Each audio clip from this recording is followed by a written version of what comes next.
In a small, windswept village, there lived a woman named Old Alara. Her hands gnarled like the roots of an ancient tree.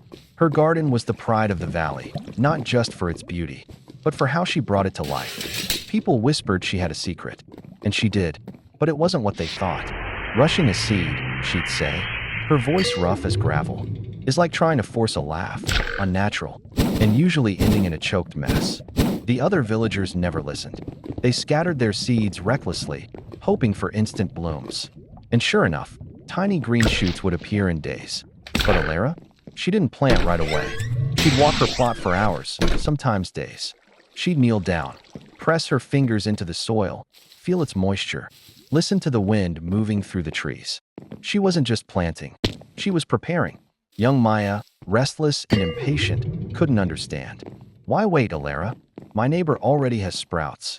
She'd complain, kicking at the dry earth of her own empty plot.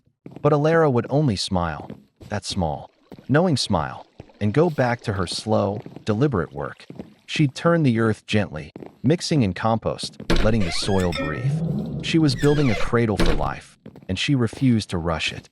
Maya planted her seeds in a flurry, watering them one day, forgetting them the next. At first, she celebrated as little green tips pushed through the dirt. But within weeks, they wilted under the heat, crumbled under the wind, and faded away. The same thing happened across the village. Gardens that had promised so much, now lifeless and dry. But Alara's plot, it began to awaken, slowly, steadily.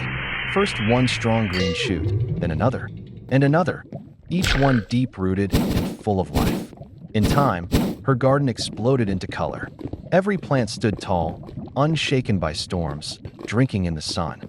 Maya came to her one evening, humbled, staring at the riot of flowers swaying in the breeze. It wasn't about the planting, was it? She said quietly. Alara looked at her with those sharp, ancient eyes. No, lass. It was about the waiting, the respect. Some things, the good things, simply refuse to be hurried. Growth isn't just about what you do. It's about when and how you do it. Rush it, and it dies. Respect it, and it thrives. Like and subscribe if you want more stories that stick with you.